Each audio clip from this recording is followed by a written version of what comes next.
요엘 2장 28절에서부터 32절까지의 말씀 한 목소리로 우리 함께 봉독하도록 하겠습니다. 우리 가정에서 예배드리시는 성도님들도 큰 목소리로 함께 말씀 읽도록 하겠습니다. 같이 읽겠습니다. 그 후에 내가 내 영을 만민에게 부어주리니 너희 자녀들이 장래일을 말할 것이며 너희 늙은이는 꿈을 꾸며 너희 젊은이는 이상을 볼 것이며 그때에 내가 또 내 영을 남종과 여종에게 부어줄 것이며 내가 이적을 하늘과 땅에 베풀리니 곧 피와 불과 연기 기둥이라. 여호와의 크고 두려운 날이 이르기 전에 해가 어두워지고 달이 핏빛같이 변하려니와 누구든지 여호와의 이름을 부르는 자는 구원을 얻으리니 이는 나 여호와의 말대로 시온산과 예루살렘에서 피할 자가 있을 것이며 남은 자 중에 나 여호와의 부름을 받을 자가 있을 것임이니라. 아멘. 오늘 말씀의 제목입니다. 남은 자가 구해야 할 것이라고 하는 말씀의 제목을 가지고 함께 말씀 나누도록 하겠습니다. 2021년 우리 교회는 남은 자에 관해서 함께 생각하고 남은 자에 관해서 나누고 있습니다. 남은 자는 과연 어떤 사람들인지, 또 그 남은 자에게 하나님께서 주시는 은혜가 무엇인지 한 해 동안 우리가 함께 나누고, 특별히 교회 창립 40주년을 맞이하여서 우리 교회가 남은 자 공동체로서 하나 되어지는 놀라운 은혜가 우리 교회 가운데 있기를 간절히 소원합니다. 오늘 우리가 함께 요엘의 말씀을 보게 되었는데요, 이 요엘의 말씀은 사실 작년 12월 달에 우리가 큐티를 통해서 함께 묵상했던 본문이기 때문에 여러분들에게 그리 낯설지 않으시리라 생각이 되어집니다. 요엘서는 우리가 잘 아는 대로 소선지서에 속합니다. 근데 이 소선지서들이 가지고 있는 특징들이 있는데, 그 특징과 다른 특징을 요엘서는 가지고 있음을 우리는 먼저 기억해야 됩니다. 소선지서들을 보면 대부분의 소선지서들은 그 책을 시작하는 처음 서두에서 이 소선지서가 쓰여졌을 때 그때 활동했던 이 선지자는 어떤 시대에 활동했던 선지자였는가에 대한 이야기가 나옵니다. 예를 들면 어떤 왕 시대에 있었던 일이라든지, 아니면 어떤 제사장의 시기에 있었던 일이라든지, 그 시대적 상황을 이해할 수 있는 상황들을 언급을 하고 난 다음에 말씀이 시작이 됩니다. 그런데 요엘서는 어떠한 당시의 상황의 시대를 언급하지 않고 바로 요엘이라고 하는 사람에 대한 소개를 시작으로 정말 하나님의 말씀만을 오롯이 전하고 있는 메시지가 바로 요엘서라고 하는 것입니다. 또 다른 차이는, 다른 소선지서에는 그 당시 그 시대에 잘못된 사회적 문제를 언급하는 내용들이 등장을 합니다. 우리가 12월 달에 함께 묵상했던, 요엘서와 함께 묵상했던 미가서의 말씀을 보면 그 시대의 정의가 무너져 있는 모습들에 대해서 언급하고 비판하는 내용이 나오는 것을 우리가 볼 수 있었죠. 이처럼 소선지서에는 그 시대의 잘못된 모습을 비판하는 내용들이 나오는데, 요엘서에서는 이러한 모습 또한 찾아보기 힘듭니다. 그러면 그 시대에는 사회적으로 아무런 문제가 없었느냐? 그렇지 않아요. 요엘서 말씀을 묵상하는데 배경이 될 만한 어느 시대에 주어진 말이냐를 주어졌던 말씀이냐를 우리가 알게 되면 말씀을 이해하는데 도움이 되지 않느냐? 아니요, 도움이 돼요. 그럼에도 불구하고 시대적 이야기를 언급하지 않고 그 시대의 부조리한 모습들을 언급하지 않은 것은 그것보다 더 중요한 이 요엘서만이 강조하고 싶은 메시지가 있다라고 하는 것을 우리는 기억해야 된다라고 하는 것입니다. 또 하나는 시대적 상황이 어떤 상황인지에 대해서 언급하지 않았다라고 하는 것은 지금 이 시대를 살아가고 있는 저와 여러분들이 언제 어느 때나 펼쳐서 말씀을 묵상을 해도 우리의 삶 가운데 적용할 수 있는 매우 중요한 말씀이라는 의미이기도 합니다. 여러분 혹시 지난 송구영신 예배 때 기억하시나요? 우리가 처음으로 비대면으로 성찬식을 진행했던 예배였기 때문에 예배를 준비하는 과정에서 더 세밀하고 더 철두철미하게 준비를 했었습니다. 그래서 그날 오전에 영상이 제대로 송출되는지 오랜 시간 동안 점검을 하고 이 온라인으로 드려지는 성찬식과 송구영신 예배에 차질을 빚지 않도록 저희가 준비를 하였습니다. 근데 예배가 시작되고 나서 케이블에 문제가 생기면서 각 가정에서 예배드리시는 성도님들이 화면이 흔들리거나 지직거리는 현상들을 아마 겪으셨으리라 생각이 되어집니다. 앞에서 예배를 인도하면서 여러분들이 어떤 화면을 보고 계신지 앞에 있는 모니터를 통해서 저도 확인을 할 수가 있었거든요. 예배를 인도하는데 야, 오늘 우리 온라인으로 예배를 드려야 되고 성찬식까지 진행해야 되는데 영상이 이렇게 나가면 어떡하지라고 하는 마음을 가지면서 찬양 인도를 하게 되었습니다. 예배가 다 끝나고 난 다음에 영상팀 맡고 있는 준영 간사가 저에게 질문을 했습니다. 목사님, 오늘 모니터 소리 어떠셨어요? 라고 묻더라고요. 왜냐하면 그 전부터 이 강대상의 모니터가 제대로 들리지가 않아서 좀 애를 먹었습니다. 그래서 음향팀이랑 만지기도 하고 잘못된 부분들을 점검하기도 이제 한 시간들을 이렇게 지냈었거든요. 그러니까 이제 준영 간사 입장에서는 과연 오늘 앞에서 찬양 인도했던 목사님이 음향이 어땠을까를 궁금했던 거죠. 근데 제가 준영 간사에게 뭐라고 이야기를 했냐면 앞에 화면 지직거리는 거 신경 쓰느라 음향은 신경도 못 썼다고 제가 이야기를 했어요. 근데 준영 간사가 저에게 뭐라고 이야기를 하냐면 이슈가 이슈를 덮었군요 라고 이야기를 하더라고요. 지금 오늘 본문에 등장하는 요엘의 상황이 마치 그런 거예요. 그때 당시에 상황이 나쁜 상황이 없었던 게 아니에요. 그 시대의 배경을 알면 훨씬 더 이해가 좋아요. 근데 그거보다 더 중요한 이슈가 이 요엘서 안에 담겨져 있다라고 하는 것입니다. 요엘서의 가장 중요한 핵심 단어를 여러분들이 요엘서 하면 한번 따라 보실까요? 여호와의 날. 네, 한번 더 보실까요? 여호와의 날. 요엘서는 여호와의 날이라고 하는 단어로 우리가 요약할 수가 있습니다. 임박한 여호와의 날에 대한 모든 관심과 에너지를 요엘 선지자는 이 요엘이라고 하는 책 요엘서 안에 모든 것을 담고 있는 거예요. 그리고 이 여호와의 날을 이해하기 위해서 하나님께서는 메뚜기 떼의 습격을 이스라엘에게 받게 하시는 내용이 등장을 합니다. 여러분, 메뚜기 떼가 등장을 해가지고 한 지역을 초토화시키게 되면 어떤 피해를 가지고 올까요? 물론 먹는 음식에 식량의 문제가 따라오겠지만 그것이 더 큰 의미로 해석을 하면 경제적 피해를 입게 됩니다. 요엘서 1장의 내용을 보면 메뚜기 떼로 인한 경제적 피해를 그들은 겪게 됩니다. 그리고 그 경제적 피해로 인해서 그 다음 어떤 영향을 미치게 되냐면 하나님께 드릴 재물이 없어집니다. 하나님께 드릴 재물이 없어졌더니 그 다음 어떤 결과가 나타나냐면 늘 하나님 앞에 예배를 드리면서 기쁨과 즐거움으로 가득해야 될 성전에 그 기쁨과 즐거움을 찾아볼 수 없는 일들이 일어나게 됩니다. 이것이 요엘서 1장의 내용입니다. 여러분, 지금 우리나라뿐만이 아니라 세계 모든 국가들이 코로나로 인해서 우리가 늘 일상이라고 여겨졌던 모든 우리의 일상들이 무너졌습니다. 바이러스라고 하는 이 위험은 어느 한 나라에만 국한하지 않습니다. 바이러스는 어떤 한 민족에게만 국한되어서 일어나는 것이 아니고 이 코로나 바이러스는 어떤 한 연령대에만 두드러지게 나타나지도 않습니다. 코로나 바이러스는 나라와 민족을 떠나고 연령을 떠나고 성별을 떠나서 모두에게 나타나고 있는 현상입니다. 그리고 이 코로나 바이러스로 인해서 전 세계 경제가 곤두박질 치고 있습니다. 우리나라 코스피 지수가 3000 지수를 넘어서기 시작하면서 마치 대한민국의 경제의 폭이 확장된 것처럼 보입니다. 그러나 사실 그 내면을 들여다보면 지난 1년 동안 대한민국의 많은 가정들이 영끌이라고 하는 단어가 신조어가 생길 만큼 영혼까지 끌어모아서 가정, 집을 구매하기 위해서 돈을 쏟아붓고 또 많은 이들이 내가 월급을 받고 생활을 하지만 이 월급만으로는 도무지 생활하는 것이 너무 어려워서 자기가 받은 월급의 일부를 주식에 투자하는 모습들을 우리는 보게 됩니다. 지난 제가 뉴스를 보니까 특별히 20대, 30대, 40대 안에 두드러지게 주식 투자하는 분들이 많이 나타나고 있다라는 이야기를 듣게 되었는데 문제는 그 주식 투자를 내가 갖고 있는 재정적 여유가 있어서 그 중에 일부를 가지고 내가 재테크를 하는 것이 아니라 대출을 받아서 빚을 내서 주식을 투자하는 이들이 있다라고 하는 것입니다. 이러한 모습은 고스란히 기록으로 우리에게 남겨주었는데요. 지난해 가계부채 증가액이 100조 5천억으로 우리나라 역대 최대를 기록했습니다. 이로써 우리나라 가계부채는 GDP 대비 100.6%로 국가가 한 해 동안 벌어들이는 금액을 이미 넘어섰습니다. 전 세계적으로 봤을 때 1위를 레바논이라고 하는 나라가 기록을 했는데 여러분들이 아시다시피 레바논은 작년에 항구에서 매우 큰 폭발이 있었습니다.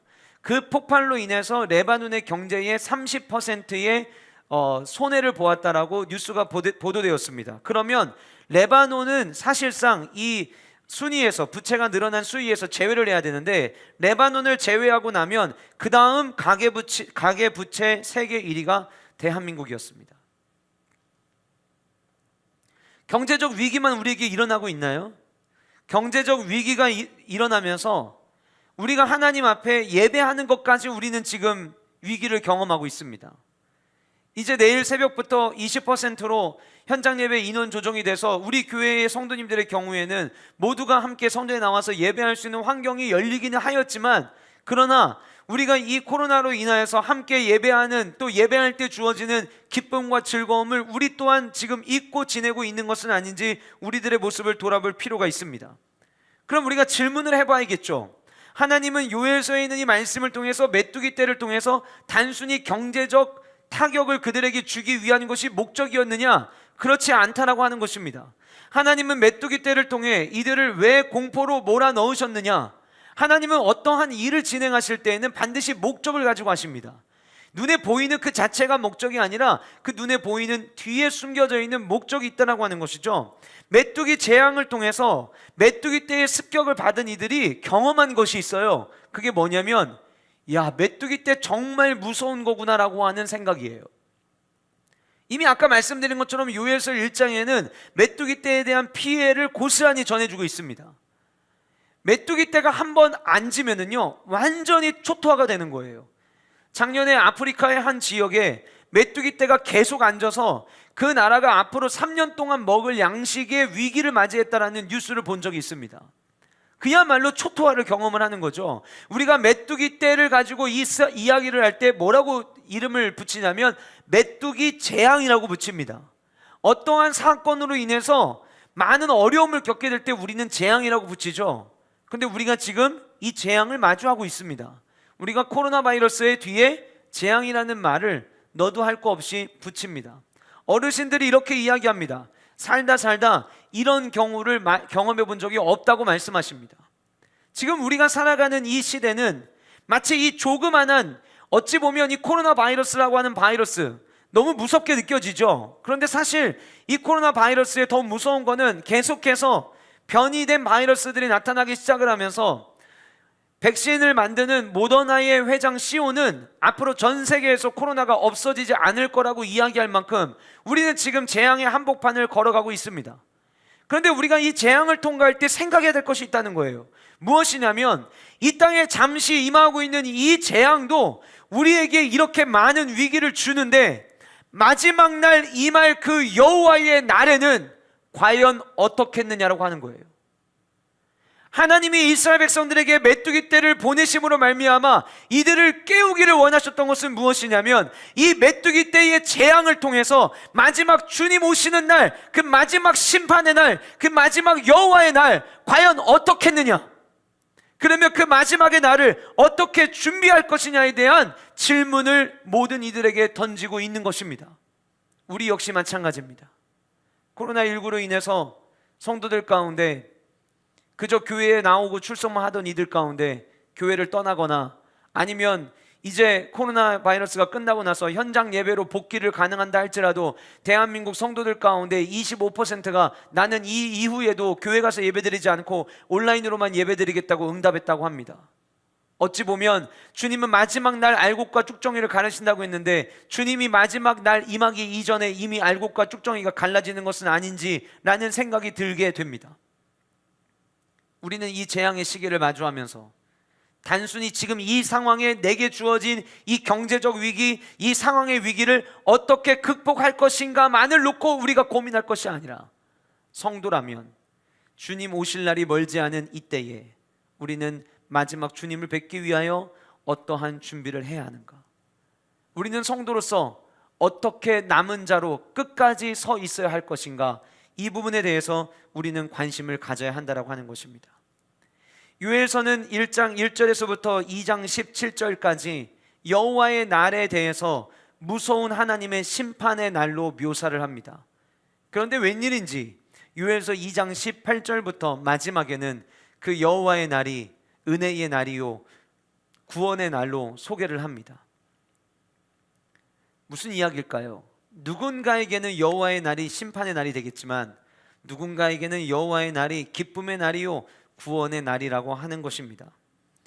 그렇다면 이 1장 1절에서부터 2장 17절까지 그리고 2장 18절 이후에 등장하는 이 사이 속에서 하나님은 어떻게 우리가 남겨졌을 때 마지막 날 하나님이 주시는 그 여호와의 날을 구원의 날로 은혜의 날로 마주할 수 있을지에 대한 힌트를 오늘 본문은 우리에게 주고 있는 것입니다. 오늘 저와 여러분들이 읽은 본문의 시작은 그 후에라고 하는 단어로 시작을 합니다. 그러면 우리가 성경을 읽을 때에 앞에서부터 쭉 읽어 내려가다 보면 그 후에라는 단어를 봤을 때 2장 27절까지 언급된 메시지 그 뒤에 일어난 일로 우리는 생각을 할 수가 있죠. 그런데 사실상 히브리 원문을 보면 2장 18절에서부터 27절까지 사용된 시제와 28절에서부터 사용되는 시제가 바뀝니다. 이 얘기는 무슨 이야기냐면 바로 앞에 있는 이야기를 끝나자마자 이어지는 이야기가 아니라고 하는 거예요. 이거를 좀 더 분명히 알 수 있는 게 무엇이냐, 사도행전에 보면 이 똑같은 말씀이 등장을 합니다. 근데 사도행전에는 이 그 후에라고 하는 단어를 어떻게 바꿨냐면 말세예라고 바꿉니다. 여러분, 말세가 언제죠? 제가 설교하면서 종종 말씀드렸는데 예수님이 이 땅에 오셨죠. 이 땅에 오셔서 십자가 못 박혀 죽으시고 부활 승천하십니다. 근데 약속하신 그 주님은 나중에 약속하신 대로 다시 오십니다. 승천하신 그 순간부터 다시 오실 때까지 옛 시간이 말세예요. 그러니까 오늘 본문은 그 마지막, 지금 이 시대, 저와 여러분들이 포함된 이 시대를 살아가는 우리에게 주시는 말씀인 거예요. 그런데 성경은 성령의 감동으로 쓰여졌죠. 성령의 감동으로 쓰여지면서 이 성경 속에서 아까 말씀드렸던 그럼에도 불구하고 우리에게 그 심판의 날, 그 무서운 날이 구원의 날로 바뀔 수 있는 힌트를 이 앞에서 우리에게 요엘 선지자는 제공합니다. 어디에 등장을 하는지 한번 말씀을 보실까요? 요엘서 2장 12절 말씀을 보십시오. 여호와의 말씀에 너희는 이제라도 금식하고 울며 애통하고 마음을 다하여 내게로 돌아오라 하셨나니, 이것이 힌트입니다. 금식하고 돌아오라는 거예요. 금식이라는 행위를 강조하는 게 아니에요. 여기서 중요한 건 뭐냐면, 우리가 지금 금식을 하고 있는데 금식을 우리가 잘못하면 이렇게 하는 금식은 잘못된 거예요. 내가 밥을 안 먹어요. 근데 그 시간 동안 하나님을 묵상하거나 말씀을 보거나 기도를 하거나 이런 거는 하나도 하지 않아요. 그냥 굶기만 하는 거예요. 그리고 오늘 또 금식했다고 체크한다면 그거는 행위가 중요한 거예요. 그런데 말씀 속에 요엘 선지자가 백성들에게 이야기하는 이 금식은 행위로서가 아니라 마음을 돌이키는 거예요. 근데 마음을 돌이키는데 메뚜기 떼 재앙이 한 사람의 가정의 텃밭에 임하는 게 아니에요. 그냥 이스라엘 백성들이 거주하는 그 땅에 완전하게 앉았다가 완전하게 가는 거예요. 그러니까 금식을 한두 사람이 하는 게 문제가 아니라 이 문제는 모든 민족의 문제요, 나라와 민족에 상관된 문제인 거예요. 그래서 요엘 선지자가 이스라엘 백성들을 향하여 모든 사람들에게 이야기하는 거예요. 이제라도 금식하고 돌아와라. 그러면 하나님께서 뜻을 돌이켜서 14절에 그렇게 말씀하세요. 뜻을 돌이키시고 그 뒤에 복을 내리사 너희 하나님 여호와께 소제와 전제를 드리게 하지 아니하실지 누가 알겠느냐. 앞에서 1장에서는 너무 쑥대밭이 되고 드릴 게 없었다고 했는데, 너희들이 만약 마음을 돌이키면 하나님이 너희들에게 복을 주셔서 다시 하나님께 예배할 수 있도록, 다시 하나님께 드릴 것이 있을 수 있도록 하나님께서 복을 주시지 않겠느냐라고 이야기를 하고 있는 거예요. 그러니까 결국 마지막 때에 이 여호와의 날에 구원을 경험하기 위해서 우리에게 필요한 것은 주님께 돌아가는 것이 필요하다라고 하는 거예요. 이 이야기에 대한 메시지를 쭉 언급하고 오늘 저와 여러분들이 읽은 본문이 시작된 거예요. 근데 여러분이 28절부터 32절까지 우리가 함께 읽었는데 32절에 남은 자가 과연 어떤 사람이냐라고 하는 거에 대해서 성경은 우리에게 매우 자세하게 이야기하고 있습니다. 자, 우리 화면을 보시면서 32절만 다 같이 함께 읽도록 하겠습니다. 같이 읽겠습니다. 누구든지 여호와의 이름을 부르는 자는 구원을 얻으리니 이는 나 여호와의 말대로 시온산과 예루살렘에서 피할 자가 있을 것이미요 남은 자 중에 나 여호와의 부름을 받을 자가 있을 것임이니라. 자, 이 본문 속에서 남은 자는 과연 누구이냐? 오늘 이 말씀을 통해서 우리가 마지막 때까지 여호와의 날을 기쁨과 즐거움의 구원의 날로 기다리는 남은 자의 삶을 우리는 살아가야 될 텐데, 그 남은 자는 과연 어떤 사람들이냐? 첫 번째는 주님의 이름을 부르는 자입니다. 주님의 이름을 부르는 자. 주님의 이름을 부른다는 것은 어떤 의미일까요? 오순절 성령의 역사로 놀라운 일들이 일어나는 것을 지금 우리가 큐티하고 있는 사도행전 본문을 통해서 우리는 발견하게 됩니다. 예수님 말씀하신 대로 그들이 한자리에 모여서 기도합니다. 그리고 성령의 체험을 하죠. 그리고 나서 예수님이 예전에 하시던 병 고치는 사역을 그들도 하게 됩니다. 언제 했죠? 기도하기 위해 성전에 올라가던 때에 안진병이었던 사람에게 예수 그리스도의 이름으로 그를 일으켜 세우는 일을 우리는 목격하게 됩니다. 베드로와 요한이 이런 기적을 행하고 나니까 제사장들과 성전을 지키는 사람들과 사두개인들이 시기하고 질투하고 분노하기 시작합니다. 그리고 베드로에게 이렇게 질문을 합니다. 무슨 권한으로, 무슨 능력으로 너희들이 이런 일을 행하느냐?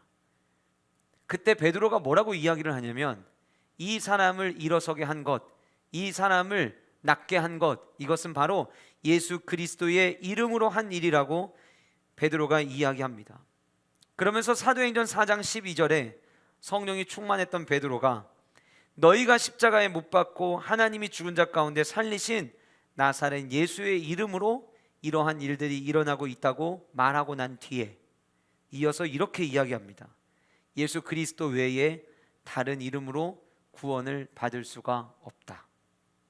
누구든지 주님의 이름을 부르는 자는 구원을 얻게 될 것이다. 예수님의 이름은 바로 우리에게 구원을 주시는 이름이라고 하는 거예요. 그러면 그저 우리가 주님의 이름을 많이 부르면 구원을 받게 될 것일까요? 만약에 성경이 우리에게 평생을 살아가는 동안 주님의 이름을 몇 번 이상 부르면 구원받을 수 있다, 그러면 우리는 단시간 동안에 내가 하던 일을 모두 멈추고라도 우리는 그렇게 도전할 거예요. 주님의 이름을 부른다는 것은 과연 어떤 의미일까요? 디모데후서 2장 22절을 우리 앞에 화면 보시면서 같이 함께 읽도록 하겠습니다. 같이 읽겠습니다. 또한 너는 청년의 정욕을 피하고 주를 깨끗한 마음으로 부르는 자들과 함께 의와 믿음과 사랑과 화평을 따르라. 화면을 보면서 제가 설명을 좀 드릴게요. 이 말씀 구절을 보시면 부르는 자들이라는 이제 중간에 말씀 구절이 나오죠. 주님의 이름을 부르는 자는 과연 어떤 자들인가에 대해서 디모데후서 2장 22절이 우리에게 지금 이야기를 하고 있습니다. 그런데 뭐라고 이야기를 하냐면 청년의 정욕을 피하고 라고 이야기하고 있어요. 아, 다행이다, 나는 중년이니까. 아이, 다행이다, 나는 노인이니까. 그게 아니에요. 여기서 말하는 청년의 정욕이라고 하는 것은 청년에게 있어서는 다루기 힘든 것이 정욕인 것을 의미하는 거예요.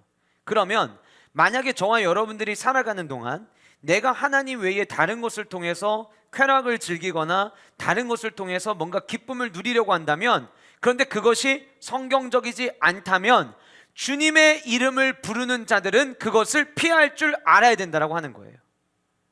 모든 것이 가하다고 해서 모든 것이 우리에게 유익한 것이 아니라고 하는 성경의 메시지를 우리는 기억해야 되는 거예요. 그러니까 주님의 이름을 부르는 자는 세상이 이야기하고 사람들이 이야기하는 그 즐거움과 그 쾌락과 그 유혹을 피할 줄 알아야 되고, 깨끗한 마음으로, 그럼 깨끗한 마음은 무엇입니까? 여러분, 저와 여러분들이 마음의 깨끗함을 얻기 위해서 우리에게 필요한 것은 무엇일까요? 예수 그리스도의 보혈인 거예요. 주님의 보혈로 우리는 정결케 될 수 있는 것이죠. 그러니까 주님의 보혈의 공로를 의지함으로 말미암아 살아가는 자들을 의미하는 거예요. 그리고 그런 마음을 가지고 주님의 이름을 부르는 자에게는 마지막 따르라 라고 이야기하는데, 따른다라고 하는 말을 다른 말로 바꾸면 행하라는 거예요. 행동해야 된다는 거예요. 뭘 행동하느냐? 의의 삶을 살아가는, 믿음의 삶을 살아가는, 사랑을 베푸는, 화평을 도모하는 삶을 살아가는 일을 우리는 행해야 된다는 거예요. 누가? 주님의 이름을 부르는 자가.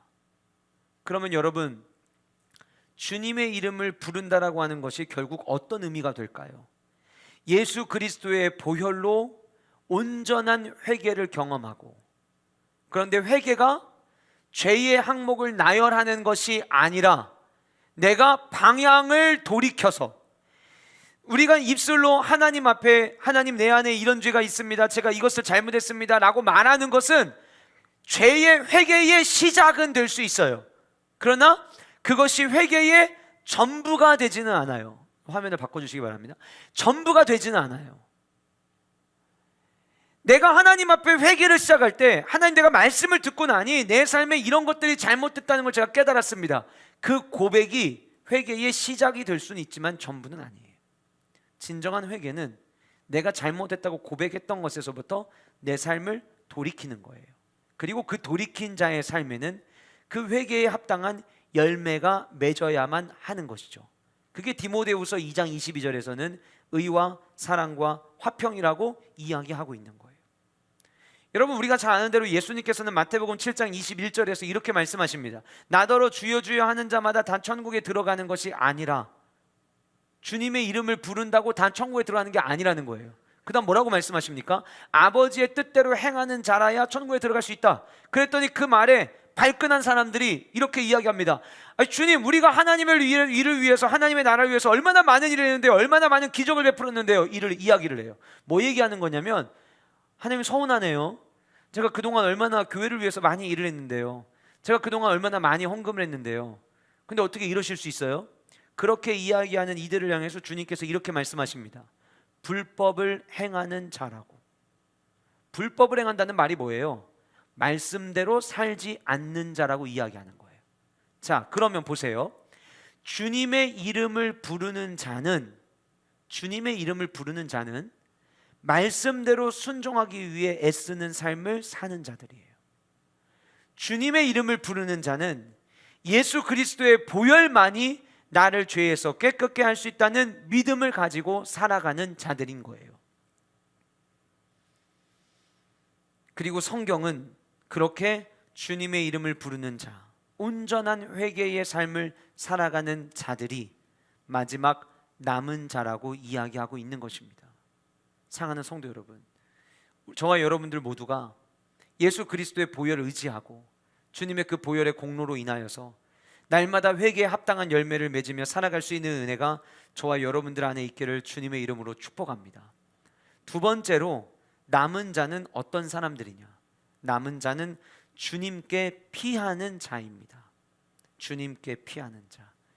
여러분, 우리가 삶을 살아가면서 피할 곳이 있다는 것, 비빌 곳이 있다는 것, 이거는 참 우리를 평안하게 합니다. 저희가 주말이 되면 할머니 할아버지 집에 와서 애들이랑 같이 잠을 자는데, 할머니가 서연이를 보고 그 얘기를 하시더라고요. 우리 서연이는 참 성격이 좋아. 우리 서연이는 절대 울지도 않아. 그래서 제가 어제 그렇게 말씀드렸어요. 사택만 오면 안 우는 거라고. 우리끼리 공원 아파트에 있을 때는 많이 운다고. 왜 우냐고 물어보시는 거예요. 왜냐하면 공원 아파트에서는 집에 있을 때에는 엄마가 요리를 하고 엄마가 일을 하고, 또 저는 저대로 해야 될 일이 만약에 있고, 또 영재 하윤이는 수준 안 맞는다고 지들끼리 방에 들어가서 문 잠그고 놀거든요. 그러니까 서연이는 의지할 곳이 없는 거예요.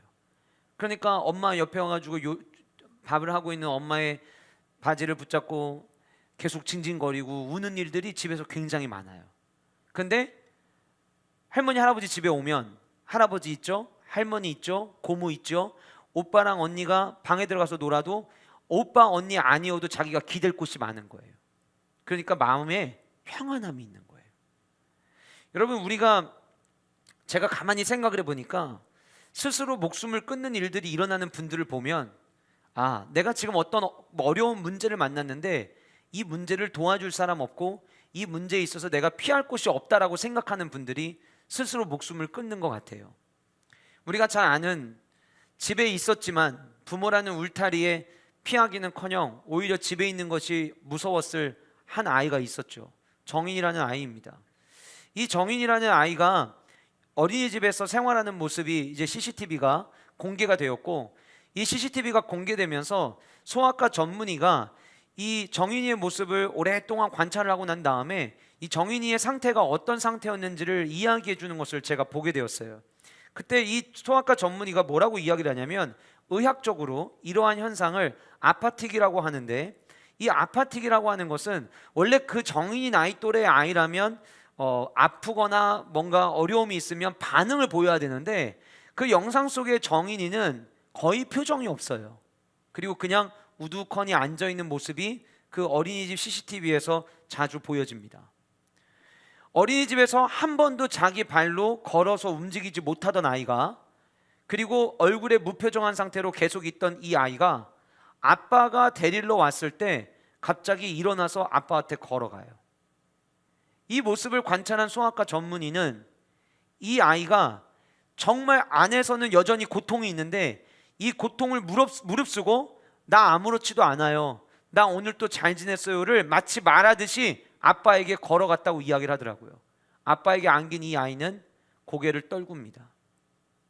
그리고 이 모습을 바라본 그 의사 선생님이 말하는 이 아파틱이라고 하는 상태는 정서 박탈이 너무 심해서 무감정을 느끼는 상태라고 이야기를 해요. 너무 많은 학대를 받거나 사랑을 받지 못할 때 나타나는 현상이라고 이야기를 합니다. 새 아이를 둔 아빠로서 여러분들이 느끼셨듯이 저도 너무 마음이 아팠습니다. 그런데 그 의사 선생님이 감정이 없는 상태, 내가 더 이상 의지할 곳이 없다, 내가 사랑받을 곳이 없다는 생각 때문에 무감정 상태인 아파틱이라고 하는 상태를 경험하고 있다는 그 아이의 모습을 보면서 문득 이런 생각이 드는 거예요. 많은 성도님들 가운데 하나님을 의지하며 살아가는 분들은 괜찮겠지만 하나님을 의지하지 못하고 살아간다면 우리 영혼에도 이런 무감정 상태가 오지 않을까라고 하는 생각을 해보는 거예요. 여러분은 누구를 의지하십니까? 우리가 이 땅을 살아가면서 우리가 의지할 수 있는 가장 좋은 분이 누구신가요? 우리가 코로나19 때문에 모두가 한자리에 모여서 예배하지는 못하지만 성전의 문은 늘 열려 있습니다. 지난 한 주간에도 많은 성도님들이 성전에 오셔서 개인 기도하시고 돌아가셨습니다. 그저 성전에 들어오면 조용히 흘러나오는 찬양이 있고 기도할 자리를 찾아서 앉아서 그저 찬양만 들어도 내가 지금 성전에 있다는 그 이유 하나만으로 나도 모르게 눈물이 나고, 기도를 시작하기도 전에 왠지 모를 그 감격과 왠지 모를 그 은혜 때문에 하염없이 눈물을 흘리는 성도님들, 감사하셔야 돼요. 왜냐하면 여전히 나에게 하나님이 피난처이심을 내가 느끼고 있다는 거예요. 혹 그런 시간을 갖지 못하셨던 성도님들이시라면 주중에 언제든지 오셔서 주님을 한번 의지해 보시기를 원합니다. 우리의 피난처 되시는 분, 우리 하나님 한 분이심을 저와 여러분들이 고백할 수 있기를 소원합니다. 오늘 성경은 시온산과 예루살렘에 피할 자가 있을 것이라고 이야기합니다. 시온산과 예루살렘, 시온산 곧 예루살렘을 의미합니다. 하나님의 전이 있는 곳, 하나님의 임재가 있는 곳을 이야기하는 것이죠. 남은 자는 어떤 사람들이냐? 하나님의 임재 안에 비빌 곳을 찾는 거예요. 하나님의 임재 아래에 피하고자 하는 사람들이에요. 그러니까 어떤 어려움이 있어도 예배를 통하여 하나님이 주시는 그 임재 안에서 은혜를 경험하기 위하여 하나님 앞에 나아가는 것이죠. 결국 나의 보호자 되시는 분이 하나님이심임을 인정하며 그분의 품 안에 안기는 자들이 바로 남은 자들이라고 하는 것입니다. 시편 118편 8절과 9절 말씀을 우리 화면을 통해서 함께 같이 한 목소리로 읽어보도록 하겠습니다. 같이 읽겠습니다. 여호와께 피하는 것이 사람을 신뢰하는 것보다 나으며 여호와께 피하는 것이 고관들을 신뢰하는 것보다 낫도다. 오늘 말씀해 보시면 여호와께 피하는 것이 첫 번째는 사람을 신뢰하는 것보다 낫다고 말합니다.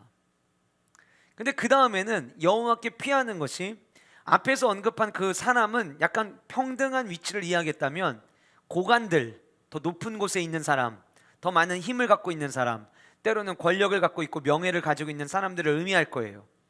그런데 성경 우리에게 뭐라고 이야기하냐면 사람에게 피하는 것보다, 사람에게 기대는 것보다, 사람 믿는 것보다 하나님을 신뢰하는 것이 훨씬 낫고, 세상에서 힘 있는 것처럼 보이는 사람에게 잘 보여서 뭔가 방법을 풀어가려고 애쓰는 것보다 차라리 하나님 앞에 나와서 하나님이 기뻐하시는 모습을 나타내 보이며 주님을 신뢰하는 것이 훨씬 더 낫다고 성경은 우리에게 이야기하고 있습니다. 여러분은 지난 한 주간 동안 누구를 의지하셨습니까? 우리가 찬양으로만 나의 피난처 되신 예수, 우리가 고백하는 것이 아니라 그 고백 그대로 저와 여러분들의 삶에 사람 의지하는 것, 물질 의지하는 것이 아닌 하나님을 의지하며 살아가는 저와 여러분이 될 수 있기를 주님의 이름으로 축복합니다. 시편 1편과 2편은요 시편 전체의 메시지의 서론에 해당합니다. 그래서 시편 1편과 2편에서는 무엇이 복된 삶인지에 대한 이야기를 하고 나머지 시편 전체를 통해서 그 복된 자가 고백하는 노래를 우리에게 전해주고 있는 거예요. 그래서 시편 1편 1절을 보시면 복 있는 사람은으로 시작을 하죠. 그리고 시편 2편 12절은 마무리, 복으로 시작한 이야기의 마무리를 보여주고 있습니다. 우리 화면 같이 함께 보시면서 시편 2편 12절 같이 읽겠습니다. 그의 아들에게 입맞추라. 그렇지 아니하면 진노하심으로 너희가 길에서 망하리니 그의 진노가 급하심이라. 여호와께 피하는 모든 사람은 다 복이 있도다. 복 있는 사람이 어떤 사람인가에 대한 이야기로 시작을 하고 마무리를 하는 2편 12절 마지막은 여호와께 피하는 자가 복이 있다고 말합니다. 내가 지금 얼마나 잘 나가고 있고 지금 내 통장에는 얼마의 돈이 있고 내가 세상 사람들로부터 얼마나 인정받는 자리에 있고 그것이 크리스찬들에게 복이 아니라 저와 여러분들에게 복은 내가 이 땅을 살아가면서 누구에게 피하고 있고 누구에게 기대고 있느냐, 내가 의지하는 분이 모든 천하를 지으신 그 하나님 되심을 기억하면서 날마다 주님을 의지하는 저와 여러분들의 삶이 될 수 있기를 주님의 이름으로 축복합니다. 마지막 세 번째로 남은 자는 누구냐? 남은 자는 주님의 이름을 부르는 자입니다. 주님이 부르시는 자, 주님이 부르시는 자. 여러분 오늘 본문에 보시면 32절에 여호와의 말대로 시온산과 예루살렘에 피할 자가 있을 것이며 남은 자 중에 나 여호와의 부름을 받을 자가 있을 것임이라 라고 이야기하고 있어요. 내가 선택하는 것이 아니라 주님이 부르시는 자. 그러니까 남은 자는 내가 남겠다고 남는 게 아니라 철저하게 주님의 은혜가 있어야만 남을 수 있는 거예요. 여러분 우리가 이제 흔히 예정론을 이야기를 합니다. 근데 예정론을 이야기하면 많은 분들이 언제 예정론을 꺼내냐면 내가 신앙생활 하다가 내가 막 흔들려요. 그때 이런 생각을 해보는 거예요. 맞아, 성경에 예정론 있지. 하나님은 구원받은 자들을 선택하셨다고 하는데 요즘 내가 신앙생활하는 내 모습을 보면 진짜 구원받은 자 같이 내가 안 사는 것 같은데, 그럼 만약에 하나님이 구원받기로 선택한 자가 내가 아니라면 내가 지금 이렇게 신앙생활을 하고 헌금을 하고 하는 이 모든 과정이 낭비 아닌가? 그래서 물어보는 거예요. 목사님, 예정론을 기준으로 제 모습을 보면 제가 구원받은 자인지 모르겠어요. 제가 만약 구원받은 자가 아니면 어떡하죠? 혹은 전도해야 될 대상자가 있는데 분명히 저 사람이 하나님이 선택했을 수도 안 했을 수도 있는데 내가 열심히 노력을 해서 때로는 그 사람의 마음의 문을 열기 위해서 섬기기도 하고 열심히 노력을 하는데 만약 그 사람이 하나님의 구원받기로 선택받은 사람이 아니라면 내가 이렇게 하는 모든 노력이 헛수고이지 않을까? 이런 거를 생각할 때 사람들이 예정론을 이야기를 해요. 근데 성경 속에 나와 있는 예정론의 말씀은 그런 목적으로 주어진 게 아니에요. 예정론은 누구에게 주어지는 거냐면 하나님이 선택하셔서 부름받은 자들이 구원의 확신을 가지며 살아가는 자들에게, 근데 이 구원의 확신이 내가 그럴 만한 자격이 없음에도 불구하고 하나님께서 강권적인 역사와 하나님의 은혜로 우리에게 은혜를 주셔서 우리를 부르시고 우리를 선택하셨다. 그러니까 거듭난 백성들에게 이 거듭남의 기쁨과 감격을 배가 되기 위해서 주신 교리가 예정론이라고 하는 거예요. 마지막 남은 자는 주님이 부르시는 자예요. 내가 남고 싶다고 남는 게 아니라 주님이 부르시는 사람. 그래서 여러분 이 이야기를 듣고 나니까 그러면 더 복잡해져요. 내가 진짜 하나님이 부르신 자인지, 내가 정말 거듭난 자인지 내 안에 의문이 들거나 혹은 내 스스로의 모습에 대해서 점검해야겠다는 생각이 드신다면 여러분 우리의 삶에 있어서 가장 중요한 거듭남의 문제를 점검하셔야 되는 거예요. 아무리 교회를 많이 나와도 내가 오랫동안 신앙생활을 해도 거듭남에 대한 남은 자로서의 모습이 우리에게 나타나지 않으면 우리는 거듭남의 모습을 점검해 봐야 된다는 거예요. 그럼 어떻게 점검할 수 있을까요? 이미 앞에서 말씀드린 대로 내 안에 온전한 회개가 있고 그 회개에 합당한 열매가 있는가? 나는 날마다 하나님의 은혜로 살아가고 있는가에 대해서 우리는 우리의 모습을 점검해 봐야 된다고 하는 거예요. 여러분, 에베소서 2장 8절과 9절은 우리에게 너무나도 잘 알려진 말씀이죠. 너희가 그 은혜에 의하여 믿음으로 말미암아 구원을 받았으니 이것이 너희에게서 난 것이 아니요 하나님의 선물이라. 그래서 우리가 이 말씀을 통해서 붙잡아야 될 건 뭐냐면, 우리에게 주신 이 구원의 은혜는 우리가 자랑할 수 없다는 거예요.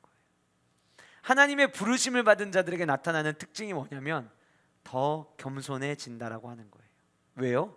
하나님의 은혜로 말미암아 구원을 받았기 때문에, 하나님께서 선물로 주셨기 때문이라고 하는 거예요. 사랑하는 성도 여러분, 저는 2021년 우리 교회 모든 성도님들이 남은 자로서의 삶을 살아갈 수 있는 은혜가 있기를 원합니다.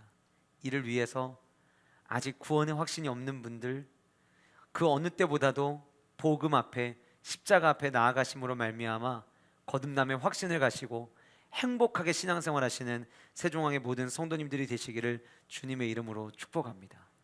세 가지를 함께 살펴봤어요. 온전히 주님의 이름을 부르듯 회개한 자의 삶을 살아가고 있느냐, 주님만을 의지하는 남은 자의 모습이 내 안에 있느냐, 그리고 내 안에 주님이 부르심으로 인한 그 은혜를 나는 간직하며 살아가고 있느냐. 그런데 여러분, 이런 이야기를 들을 때마다 우리가 갖고 있는 연약함 때문에 드는 생각이 있어요. 어떻게 날마다 이렇게 살아? 어떻게 날마다 회개하는 마음으로 살아가고, 어떻게 날마다 주님 의지하는 마음 갖고 살아가고, 어떻게 날마다 하나님의 은혜를 구하며 살아가지? 그래서 하나님께서는 그 문제를 해결할 수 있는 방법을 28절과 29절에 말씀하신 거예요. 이렇게 살아남기 위해 우리에게 필요한 것이 무엇이냐? 바로 하나님의 영이라고 하는 거예요. 여러분, 구약에서 하나님의 영은 어떠한 능력이나 은사로 우리에게 소개하고 있습니다.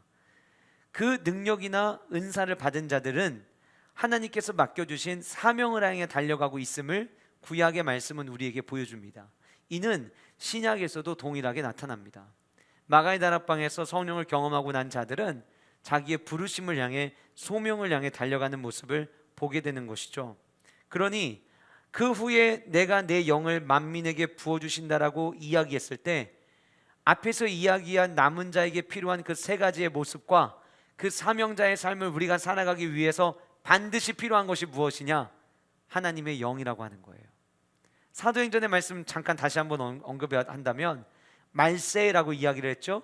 주님 승천하시고 다시 오시는 그때까지 하나님의 영을 부어주신다는 거예요. 그러면 지금 이 시대를 살아가는 저와 여러분들이 흔들림 없이 하나님의 은혜를 누리며 살아가기 위해서 지금 우리에게 필요한 것은 돈이 아니라, 지금 우리에게 필요한 것은 권력이 아니라, 지금 우리에게 필요한 것은 당장 건강이 아니라, 지금 당장 우리에게 필요한 것은 하나님의 영이라고 하는 사실이에요.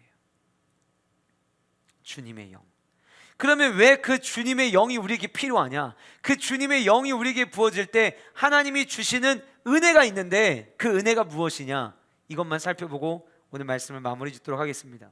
첫 번째로, 하나님의 영이 우리에게 임할 때 우리는 하나님을 알아가는 지식을 얻게 된다는 거예요. 예언, 환상, 꿈, 사도행전에 이런 단어로 등장을 합니다. 그래서 사람들이 착각해요. 성령 충만하면 마치 미래의 일을 알게 되는 것처럼.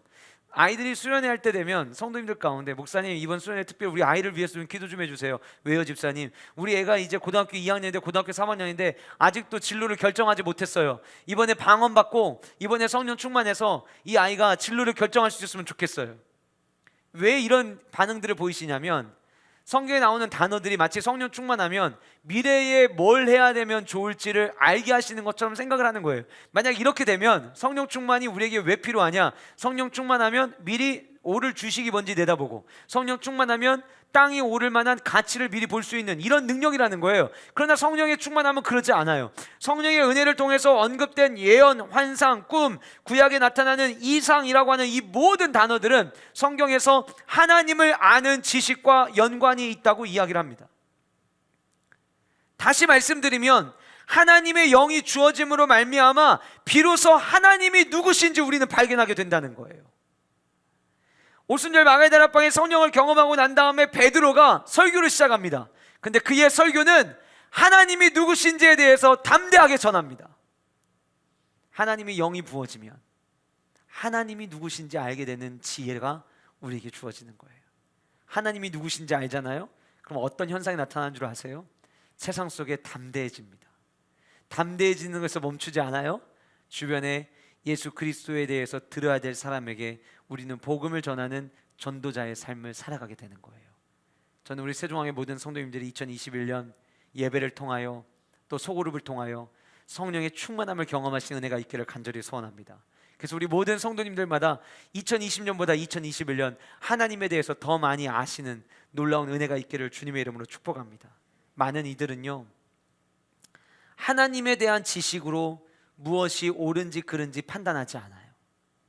성도라면 어떤 옳고 그름을 판단할 때 성경적 기준을 가지고 판단을 해야 되는데, 교회를 다니시는 분들도 어떠한 현상에 대해서 옳고 그름을 그저 다수가 옳다라고 이야기하는 것, 다수가 손을 드는 쪽을 선택할 때가 참 많이 있습니다.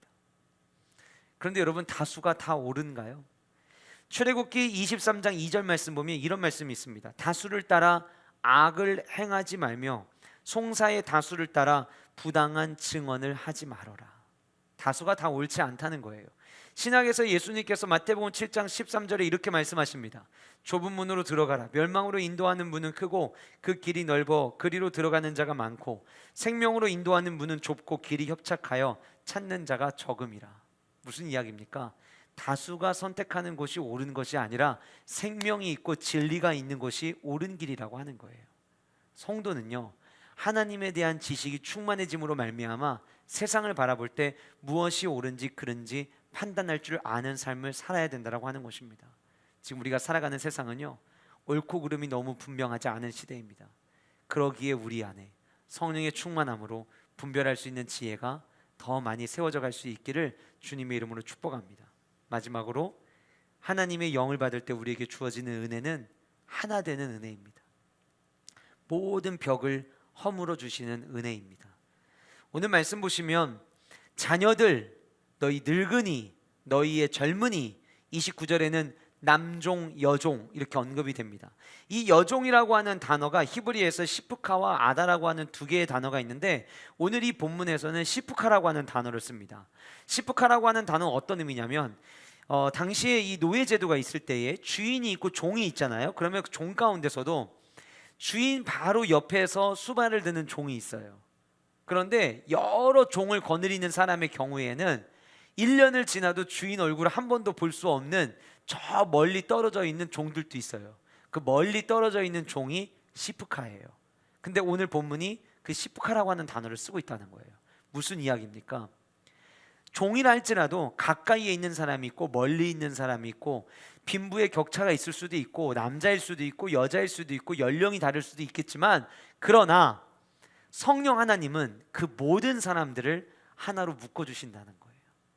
2021년 우리 교회가 창립 40주년을 맞이해서 그 어느 때보다도 성령의 역사로 말미암아 온 교회가 하나 되는 은혜가 있기를 주님의 이름으로 축복합니다. 서로 함께 용기 주고 끌어주고 밀어주고 하면서 우리 모든 세종왕의 성도님들의 삶 가운데서 교회의 공동체를 통해서 하나 되는 은혜가 무엇인지를 함께 누릴 수 있는 은혜가 저와 여러분들 안에 있기를 주님의 이름으로 축복합니다. 사도행전 말씀 우리가 계속해서 묵상하면서 사도행전 말씀이 우리에게 보여주는 분명한 모습이 있습니다. 하나 되는 모습입니다. 그들은 모여 기도하는 일에 힘썼고 구제하는 일에 함께 힘썼고 그들은 복음을 전하는 일에 모두가 같은 마음으로 움직였음을 우리는 사도행전을 통해서 발견하게 됩니다. 같은 마음, 같은 뜻, 성령이 임하시면 가능해지는 모습들입니다. 저와 여러분들 안에 이 성령의 역사로 말미암아 하나 되어지고 하나님을 알아가는 바른 지식으로 남은 자의 삶의 모습이 저와 여러분들의 삶 가운데 선명해지는 2021년 될 수 있기를 주님의 이름으로 축복합니다. 말씀을 마무리하겠습니다. 코로나로 인한 경제 위기, 코로나로 인하여서 아이들이 온전히 학교에 가지 못하고 그 자녀들을 바라보면서 느끼는 자녀 교육에 대한 안타까움, 코로나로 인하여서 일자리들이 줄어들고 돈을 벌 수 있는 경제적 자리들이 없어짐으로 인하여 느끼고 있는 이 위기들, 코로나 그 자체만으로도 우리에게 재앙과 같아서 두려움과 염려 속에 살아가고 있는 저와 여러분들은 그저 하나의 재앙의 모습, 빨리 끝나기만을 기다릴 것이 아니라 이 코로나라고 하는 하나의 재앙도 우리에게 이렇게 많은 변화를 가져다 주고 우리에게 무섭게 다가온다면 마지막 주님 오시는 그 여호와의 날은 어떨까를 생각할 수 있는 성도들이 되시기를 주님의 이름으로 축복합니다. 그러나 주님의 백성 남은 자에게 여호와의 날은 기쁨의 날이요 행복의 날입니다. 저와 여러분들 모두가 한 해 동안 하나님 말씀 안에서 성숙해짐으로 말미암아 우리 모든 세종왕의 성도님들에게 여호와의 날이 기쁨의 날이요 구원의 날이요 기다려지는 날이 되는 은혜가 있기를 주님의 이름으로 축복하고, 이를 위해서 한 해 동안 교회와 함께 여러분들 모두가 성령의 충만함을 구하는 일에 더 집중하는 은혜가 우리 모든 성도님들에게 있기를 주님의 이름으로 축복합니다. 이번 주 목요일까지 금식합니다. 금식의 목적은 여호와께로 돌이키는 것입니다. 아직 동참하지 못하신 성도님들 계시다면 남은 일주일 기간 동안이라도 함께 동참하셔서 나라와 민족을 위해 기도하시는 것은 물론이지만 저와 여러분들이 남은 자로서 하나님께 온전히 돌이키는 귀하고 복된 시간 되시기를 주님의 이름으로 축복합니다. 기도하시겠습니다. 이 시간 같이 우리 한 목소리로 오늘 주신 말씀 가지고 기도하실 텐데, 이 시간 기도하실 때 하나님, 내가 남은 자로서 오늘 이 주신 말씀처럼 온전히 주님의 이름을 부르는 회개하는 성도의 삶을 살아가게 하시고 주님만 의지하고 주님께 피하는 성도의 삶을 주여 살아가게 하시며 오직 하나님의 은혜만을 구하며 주님이 부르신 주님의 선택받은 백성으로서의 삶을 살아갈 수 있도록 은혜 허락하여 달라고. 주여, 나에게 주의 영을 부어주시고 우리 가정에 주의 성령을 부어주셔서 2021년 1년 동안 하나님을 알아가는 지식이 더 풍성해지게 하시고 우리 온 가족이, 교회가 성령 안에 하나 되어지는 은혜를 경험하게 하여 달라고 이 시간 우리 한 목소리로 함께 기도하며 나가도록 하겠습니다. 기도하시겠습니다.